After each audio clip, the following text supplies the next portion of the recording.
tardes, good afternoon. On behalf of the WWP Group, I want to thank you all for attending this panel, which for us is more than a business gathering, because we have here great partners, but most of all great friends. And the philosophy of the group is that this business in which we are in is actually a people's business. So we are thrilled to come with the support of Bruno, Sassi from FIFA, David Molina from Mastercard Europe, Pepe Soler Roig from Audi Spain, and César Ruiz from BeIN North America.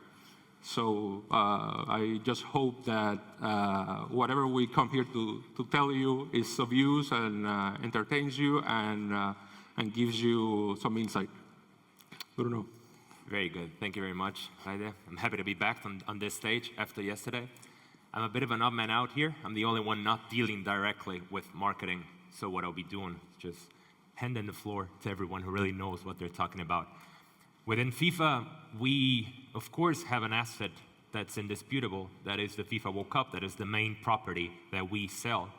But then what interests me, and I think might interest everyone here when it comes to objectives of sponsorship, what is it that a brand is looking for when it draws up a strategy, a sponsorship strategy? And I'll start by asking David from Mastercard, when you draw up a sponsorship strategy, what is it that you're looking for besides the obvious? Revenue, yes, but besides revenue, awareness, which are the other factors that come into play when you come up with a strategy to sponsor a specific property? So first of all, thank you for inviting me to be part of this panel. Well, at Mastercard, first of all, sponsorships make only sense. It makes sense as a core element of the marketing strategy. So it's not an isolated component, it's a core component of the marketing strategy. So it needs to be aligned, obviously, with the marketing strategy, which at the end is aligned with the business.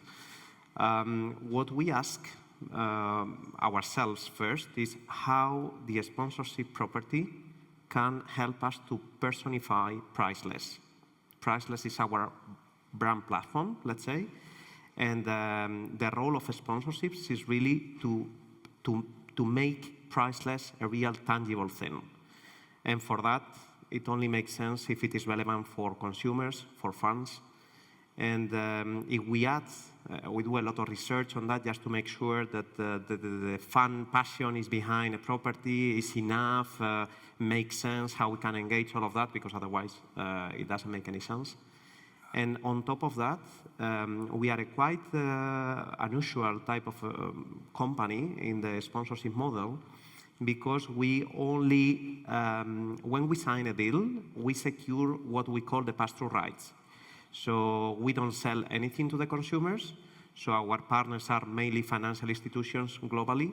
So what we do is to close a deal, and then we pass through the rights to those partners so that they can leverage at a very efficient way.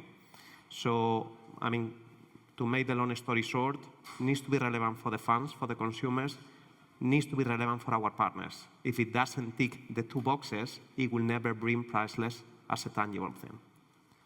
From your standpoint, Rayde, let's say you have a brand message such as this. How is it that you convey, how do you have a property becoming the messenger of such brand message towards the final consumer? I mean, we face the issue from the agency perspective, but it's a collaborative work with the different sports properties, and we have plenty of them. And actually, the conversation is how the entity, either club, competition, or athlete, can be relevant for the brand's narrative.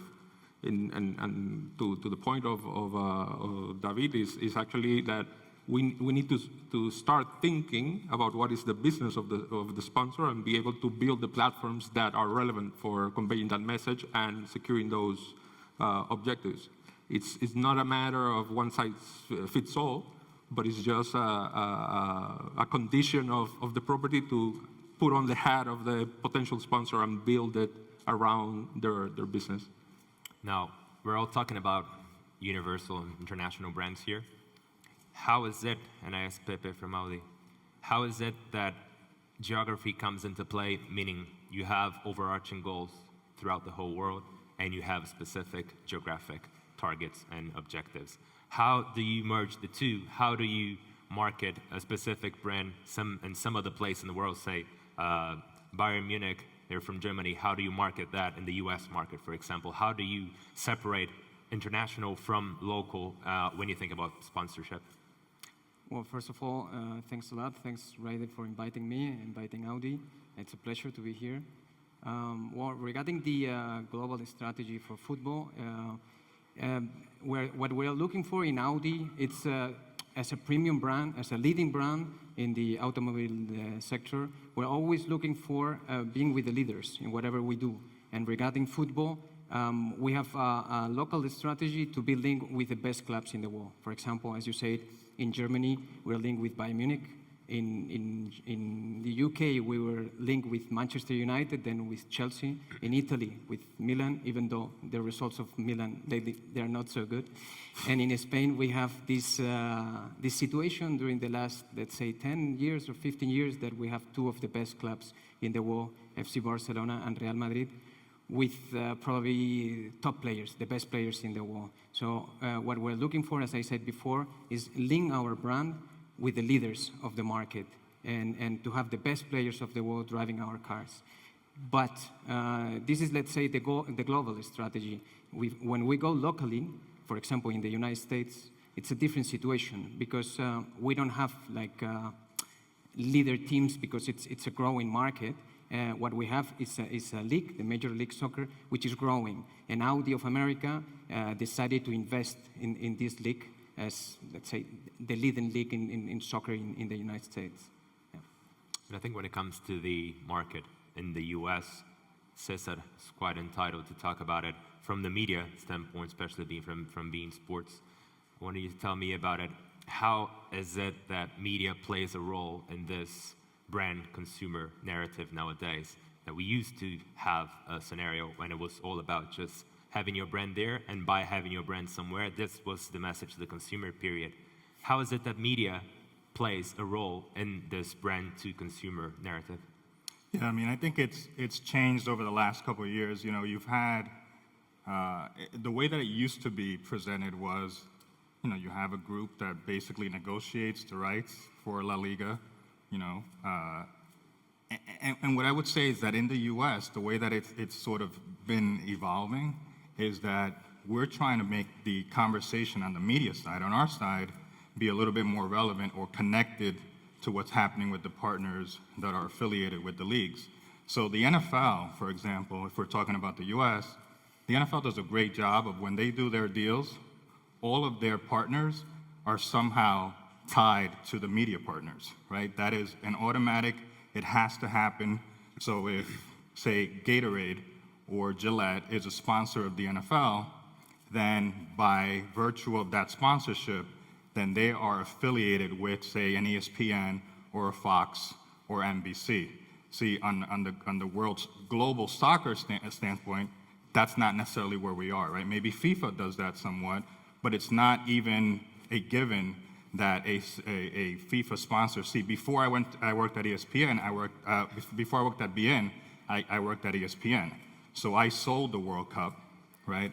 But there were many challenges that I had going after a World Cup sponsor in getting them to tie into, you know, say a media sponsorship to support and elevate or amplify what they do on a global scale locally in the US. So in the case of soccer, you know, we're thinking we need to do a better job of tying into the relationship a little bit sooner so that we become part of that narrative, right? So that we become now an entity that then ties back to Audi and Mastercard and saying, okay, we have the rights for La Liga, and at BeIN, we have the rights for La Liga in most of the countries we exist. US is obviously a very important market for us. So the challenge with that is that Audi and Mastercard, they have a global presence with La Liga, but they don't have any real tie to La Liga in the US. So there's really that affinity doesn't exist. So to your point with the MLS is I would say the local, the regional league for soccer, but that's where Audi is. When I go to Audi and I try to talk to them about a sponsorship-driven campaign that's around BeIN, they don't have that interest. So it's sort of, I think we need to start the conversation a little bit sooner as it relates to the brand and the media outlet really tying together. So beyond the advert itself, the media outlets serve as a storytelling tool, and I think David has an example about that. Yeah, I totally agree with your point. I think the media broadcaster, plays a critical role because the world has changed. So, using the sponsorship platforms only as a brand exposure period, that's old-fashioned. This is old days. This is not what consumers are expecting from the brands, especially for very solid, established brands, very mature markets, etc. So, for example, Mastercard did a very nice storytelling approach thanks to a media broadcaster in UEFA Champions League in the last season in Italy, and we created a TV program together. So what we provided to the broadcaster was part of our unique sole and exclusive assets, which is the kits that go out with the players in every single UEFA Champions League match. And we sit down together and see, okay, this is a priceless moment. This is a very nice asset. How we can work together so that you create content for your audience, you engage with your audience, and then you help me amplify what I'm doing. And if you do that together and you do it well, then you do have UEFA supporting the whole initiative. So it's a win-win approach. And I think for us, I'm a strong believer that the broadcasters is the key angle of the next game, let's say. Pepe, please. Yeah, I just wanted to add to your point that regarding Audi, we have different rights with different clubs like Bayern Munich or FC Barcelona, Real Madrid, that we have, of course, and we are developing new content for the TVs. As you said, it's very, very interesting topic, and more than the branding that we know it's interesting to have it on TV, but to provide the TV stations with a good content. And this is the case of Bayern Munich. We have a right with Bayern Munich. It's called Audi Talks, that we bring a star of the club to one of our dealers, and together with an agreement with a TV station, we have a conversation with a player, which is also very, very interesting for the TV. And also creating content that we do with FC Barcelona and Real Madrid. Last year, for example, we put Piqué, Ter Stegen, and Sergi Roberto in a piloted driving car, which is autonomous driving, which all of you know about these cars that they drive alone. We put them on a circuit with an Audi RS7 of 600 horsepower, and the car was driving alone. And so we got really, really good footage that we distribute to the TVs, and actually was broadcast worldwide. So yeah.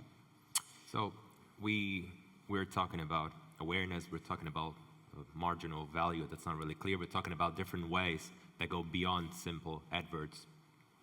Within this new scenario, how is it that you come up, Rayde, with verifiable KPIs? How do you hold yourself accountable and measurable towards your clients? It goes back to what I was saying before. I mean, you need to understand the objectives of each one of the brands and the different mechanics, because the KPIs need to be designed and developed to hold true to the objectives. So if it's providing priceless experiences for the financial institutions that are partner of Mastercard, we need to design from the very beginning of the sponsorship talks a system that allows Mastercard to verify that.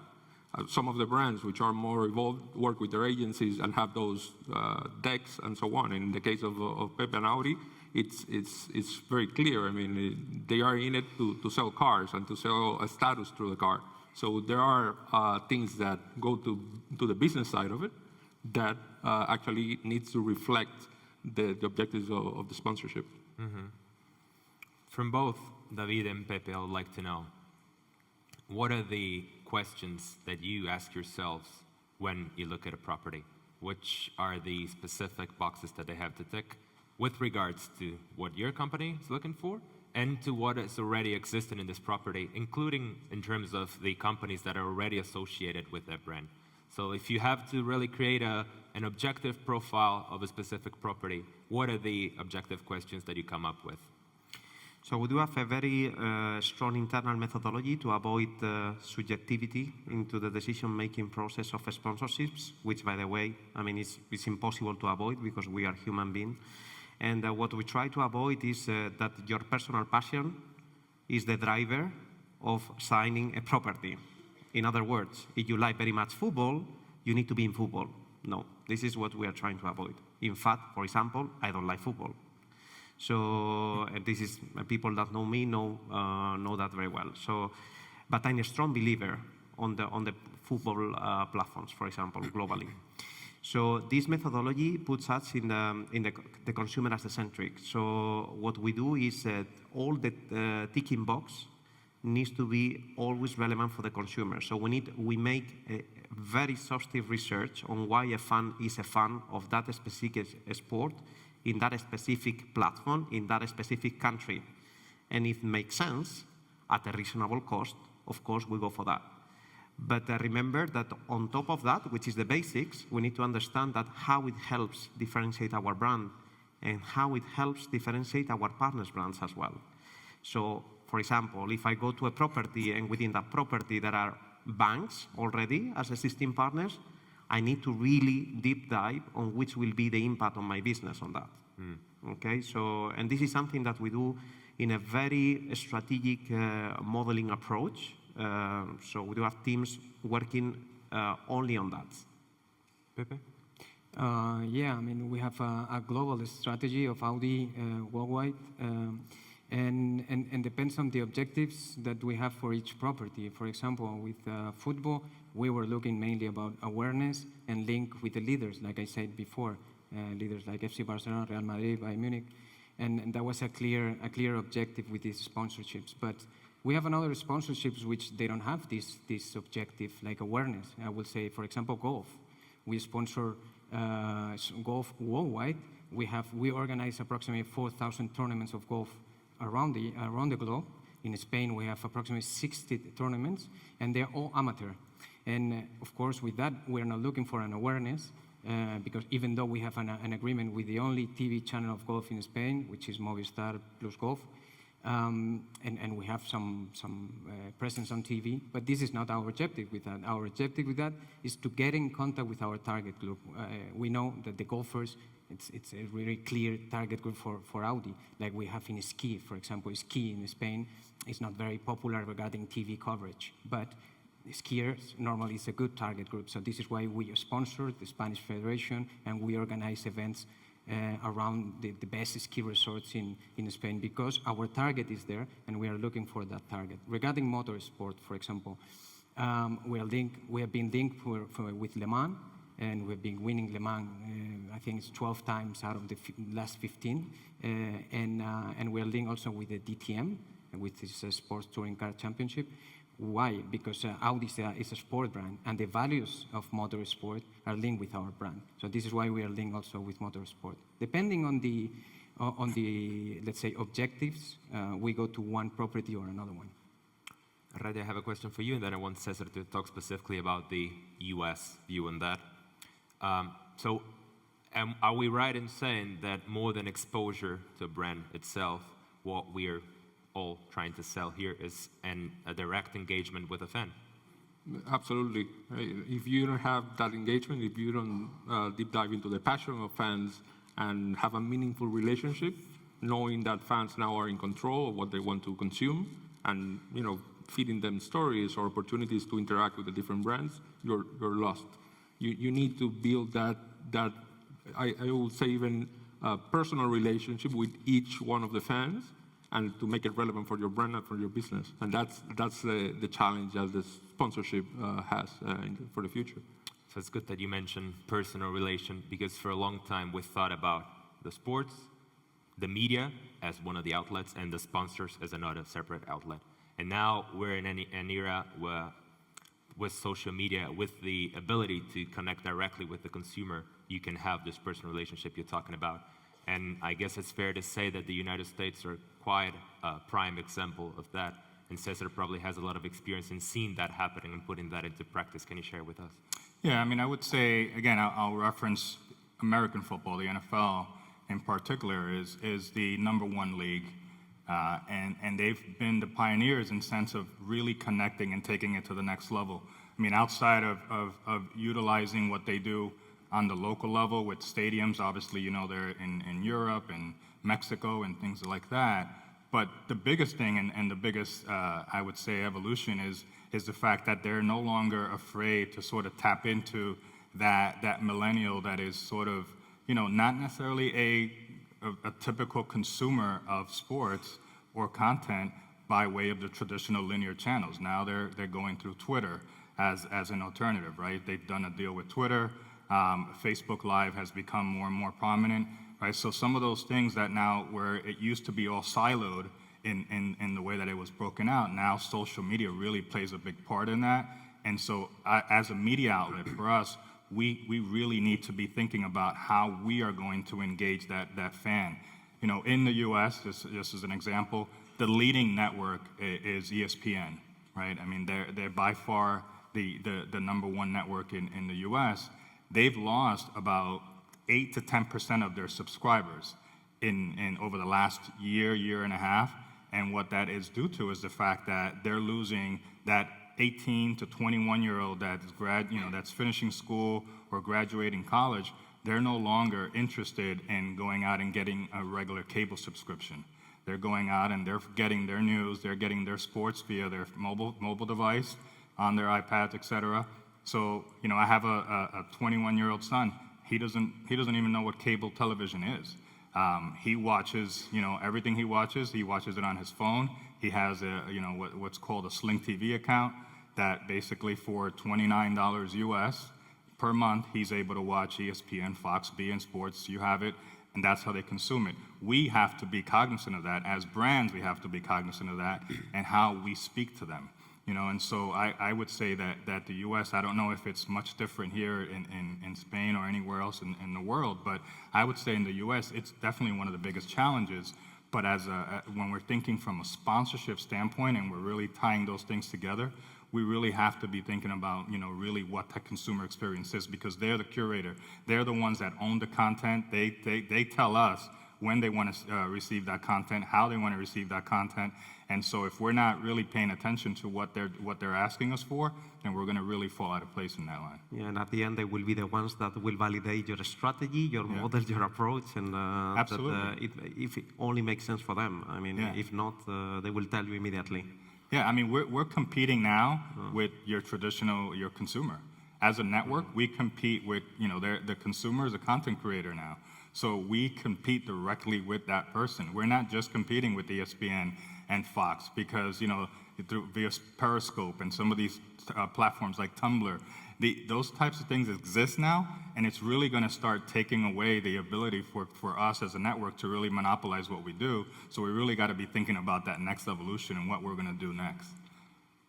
I'm curious in knowing how is it that brands react to these platforms, to this change in the way platforms behave themselves and how important they start getting. So when you look at this media landscape, media/advertising landscape, because they're merging together so thoroughly, when you look at this landscape, what comes first? Do you analyze the platforms and you follow through according to what the platform means, or do you stick to your content and after you have your content consolidated, you decide which platform to go to? What is it that comes first when you analyze this media landscape as brands? Well, that's a complex question to answer because I think it's almost a chicken and an egg thing. So for us, we are very clear on the content that we want to go out. And then in terms of platforms, I have to say that we are very much in the test and learn approach. So, I mean, we are very happy to use, for us, new channels, which are not new channels outside, but for a company like Mastercard, like YouTubers, for example. And once we are clear that we want to do that approach of testing and learning, then the content, the reality is that we can create also together. So, but I have to say it's a question that we need to trust the experts here. And for me, it's a real pleasure when you sit down with experts on this social media landscape, for example, and they suggest you. It's a brave decision to follow their suggestions sometimes, so you need to do in a conscious way. But we do a lot of that. And sometimes it works, sometimes it doesn't. Fair enough, no problem. Pepe? Yeah, I would say that in the old times maybe it's 4 or 5 years ago, it was kind of easy, because you just have to create a TV commercial or or a print advertising and link it with the club or link it with a particular match or whatever, But nowadays it's completely different, and it's really interesting for all of us. As you said before, we have to learn. We have to learn, and we are learning day by day how to communicate with this new target and the new way of communication, we are not only, and of course we cannot forget, let's say, the old people and continue to communicate with them, but at the same time, we have to keep on pushing and keep on learning and developing new ways to communicate to the new audience. Yeah. Rayde, now that you have this landscape that we're talking about, so everyone out there is a Don Draper in potential. Everyone can come up with a great advertising for a specific brand. How do you measure what's successful or not? How do you come up with possible solutions for future interventions or campaigns? I mean, it's a very, I'd say that it's intuitive and following the KPI process and understanding that in terms of the marketing mix, the property that you sponsor is just a fraction of the whole strategy. So when you develop that partnership and you develop the different activation possibilities and pieces, then you need to hold that accountable to certain KPIs. Probably it's views, probably is click-through or drive-through, a certain set of interaction. I'm a firm believer that whatever you post or do digitally, if you don't get at least data and know your audience, then it's not a good strategy.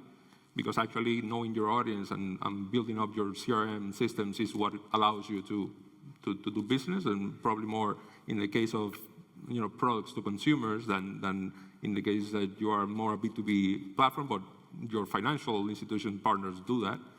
So you feed them the content to do so. So it's a mix, and it depends on what is the property that you're sponsoring and what are the brand attributes, but it needs to be accountable towards establishing that personal relationship and actually knowing who is the person. In the previous panel, they were talking about single sign-on and identifying everyone digitally, and it's part of that philosophy. So everything that we're talking about is very immediate and it's very international in the sense that it reaches pretty much, has the potential to reach the whole world at once when you talk about social media like that. But the hub of football sponsorship supposedly is the football stadium where the action actually happens. How do you see those new technologies and those new possibilities coming into play at the spectacle itself inside the football stadium? Anyone? Well, I would say that regarding Audi, we are developing together with the clubs different kind of digital platforms, so that people can interact already in the stadiums. It's very important also the agreements we have with the, let's say, the telephone companies like Movistar in the stadiums, that they have a good Wi-Fi, so we can, the fans can interact with whatever we offer to them. So this is something that it's under development right now. It's working already in some stadiums, and it's something to be developed even more together with the clubs. From my personal standpoint, I have to say that here is a big challenge for the clubs to really improve the consumer experience, because I think for me, for example, that I have the pleasure to travel, all over Europe and to see different clubs, different stadiums, different properties as well, not only football, different sports. I think the reality is that there is a lot to do still in that area, and especially in the connection with the consumer. You need to, the consumer is expecting, the fan is expecting that everything works perfectly, and we know, because all of us suffer that it doesn't. So you go to a Champions League final and the network is collapsed. Okay, so the reality is that it gives you the idea that there is a lot to do in that area. For me, from a technology standpoint, what we need is to ensure that the purchasing moments in the stadium and the consumer experience when the consumer goes and buy or goes and needs to buy something needs to work properly. So things like contactless technologies in the terminals that is very quick. You go for a drink or for something, you are expecting something quick. So having these eternal queues of people, all of this can be easily tackled with technology as well. So the consumer experience is not only the connection The consumer experience is beyond the connection. So it's food and beverage, it's all these type of things that the consumer needs when they go to see with their families, with their kids, etc. A nice thing that you love. Yeah, and actually, and more to the terrain of Audi, I don't see a lot of conversations in terms of sponsorship negotiations that talk about mobility and the experience getting to the stadium and getting out of the stadium, and providing facilities to Audi clients or Volkswagen Group clients that you can allow them to park closer and to identify where their parking spot is, or provide an automated valet system or something like that that enhances the experience. Because actually, in the stadium, what we are fighting for is to provide the best experience possible in around 2 hours' time. So it needs to be fluid, needs to be all together. And actually, it's a really valid point. Now technology is at the level that you can start having those discussions now with brands that actually are working in terms of enhanced mobility in cities. Yeah. Yeah, but I think the stadiums are mainly concentrated on having Wi-Fi connection. Okay, this is not enough. I mean, in the Internet of Things world, the reality is that a stadium itself should be considered as a device connected to the world. And it needs to work, because in a stadium, I mean, you are hosting 80,000 people. So it needs to work for those 80,000 people there. So, I mean, it's a bit of a challenge, and I think it's not solved. I mean, we are at very, very early stages. I completely agree with you, both of you, because it's something that has to be developed by the clubs, and it's a long way still to go. And talking with Rayde about this content related, mainly about the mobility and about the traffic information, about the parking information. This is something that we already have, for example, in our agreements with the clubs, in order to develop this. But as David said, maybe the technology is still not there, even though we know we need it. So it's going to come, hopefully as soon as possible. But hopefully. But it's something that we know that it's a good content, and it's a good experience to give to the fans in the stadium. César, the moment you know that the stadium experience is being consumed differently, how does that affect the broadcast? Has that changed in any way, shape, or form how BeIN Sports thinks about its way of broadcasting football to the world?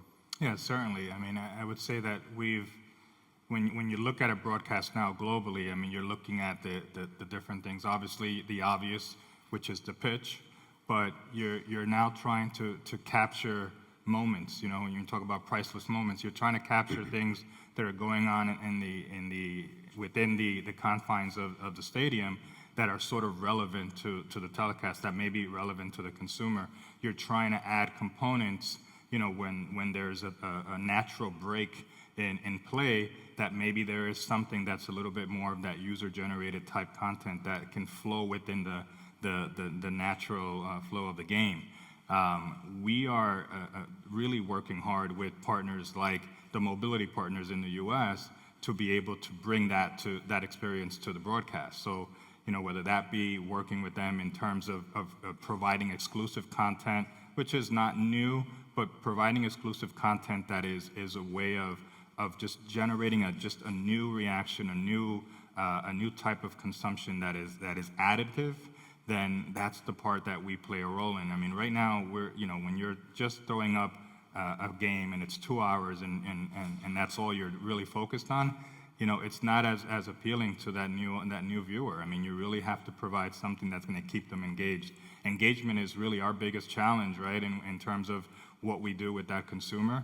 And so until we figure out what that model is, and it's going to continue to change, but at least we have to make a real concerted effort, and in some cases it is working with some of our partners to figure out, you know, what can we do beyond the screen, because, you know, as a broadcast partner, all we bring to the table in most people's mind is that we show the game.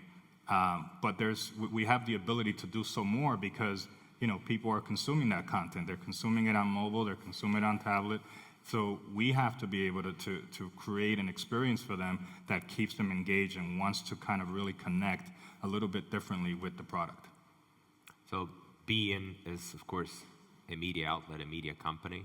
But even for companies whose core business is not media, as is the case of yours, generating content by oneself with the help of, along with the property, has become something very important to communicate about the brand, hasn't it? Do you have examples or experiences or your opinion about content that is generated by the brand towards the final consumer directly?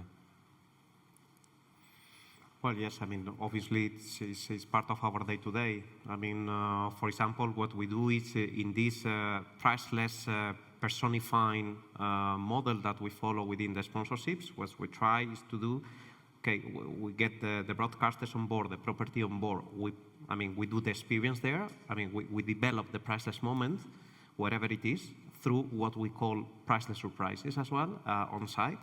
And then through the property, we go out and amplify as a storytelling content approach. And properties here, I can tell you, play a critical role because they see, for example, in the case of Mastercard, which is a very emotional approach brand to the fans, what they see is a real benefit of doing something different for them as well. So, for example, in the last UEFA final in Milano, what we did is we did the first Facebook Live surprise. We developed there in a merchant in the city center in partnership with McDonald's and surprising consumers paying with Mastercard.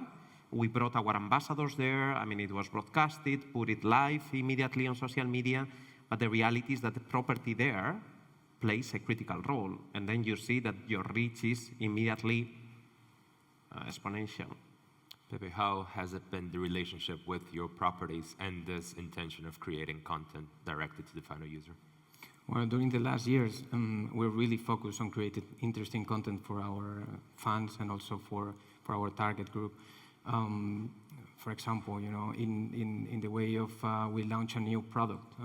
If we launch a new Audi, for example, a new Audi Q2, this month of October and November, we are launching the new Audi Q2, and we use the platform of the annual car handover to the club, to FC Barcelona, which was yesterday actually, and we had the chance of putting the players, all the players, in the new Audi Q2 and driving and having the experience of driving this vehicle. Okay.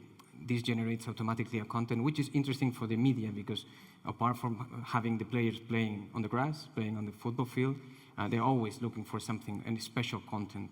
Or last year, and not only a product, but also technology. I already talked before about the autonomous driving, the piloted driving car. We have this right to put some players on a PR event or a production day, and we use some players in order to put them on the car, create a video that we send to the TVs, and it's really, really, really interesting for the fans, you know. And we try to reach all the public, not only the TV stations, but we're using the social media channels of the club. And another example will be 2 years ago when we launched the new Audi A3 e-tron, the first electric vehicle of Audi. We created an event with FC Barcelona and later with Real Madrid, and we did kind of a competition with the players. They had to do some activities to create energy, and this energy was, let's say, linked with the car that they were driving later, okay?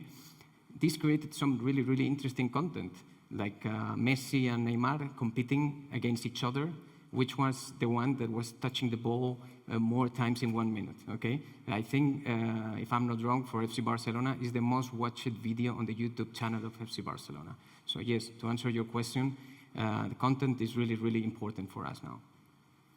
So we talked a lot about international and local and how geographical interest plays a role and how these boundaries have been blurred lately.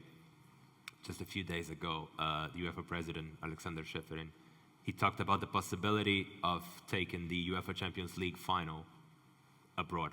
To the US was what he mentioned for quite obvious reasons for anyone who knows about the business. I wanted to have your take on what would that mean, a world where the UEFA Champions League final could be potentially played, say, in the United States of America.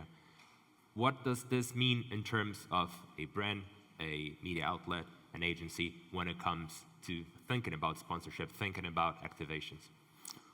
I mean, on our side, the way we look at this is a separate opportunity. Nowadays, all properties are global.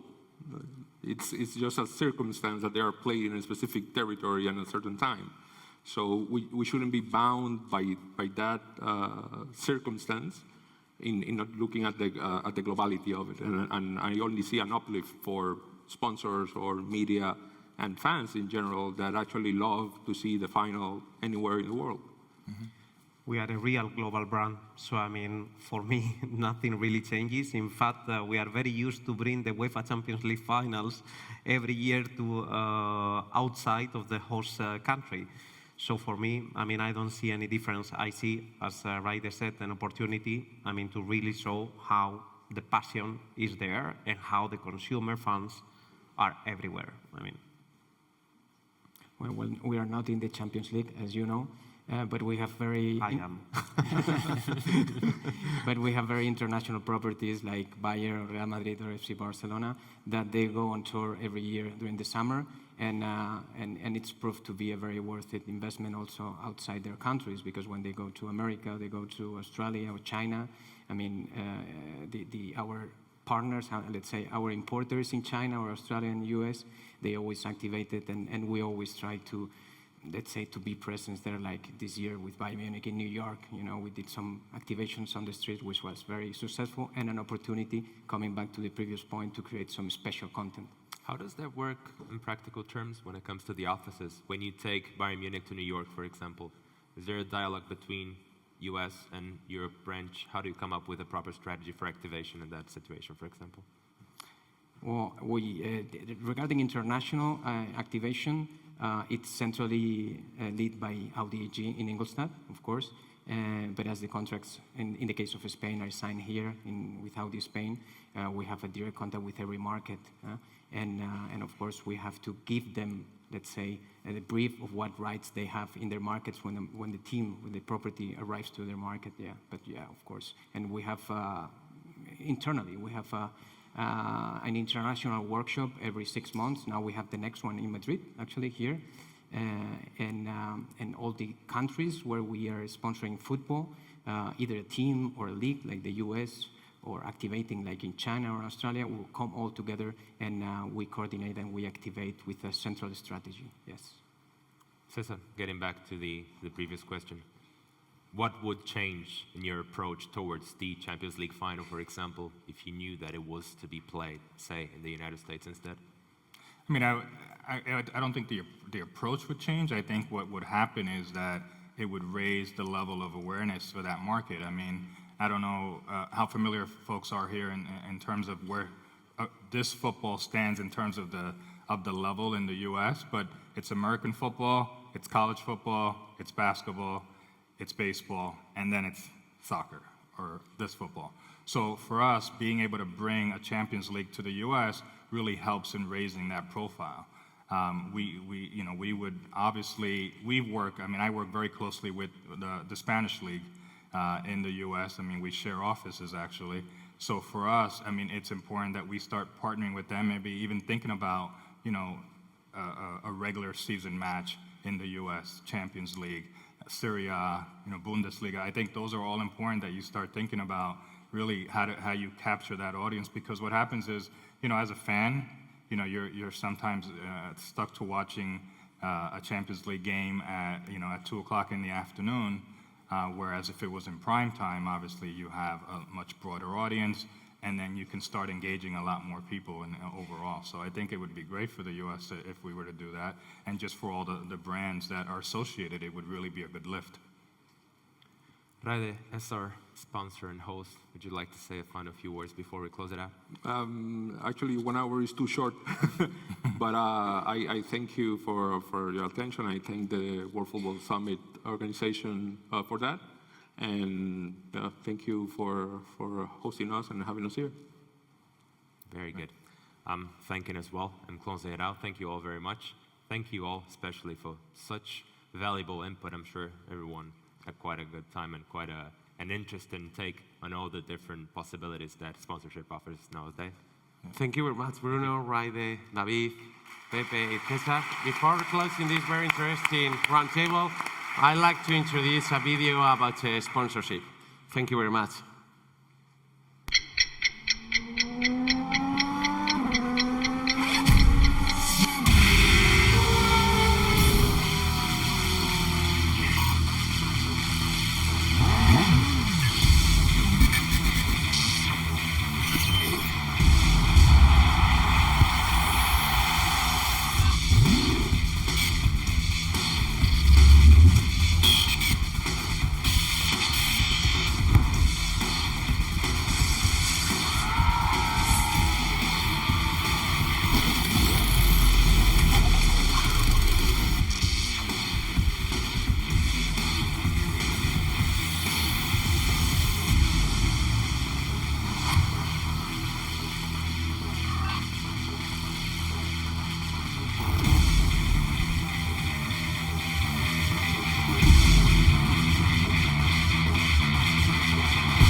That was impressive.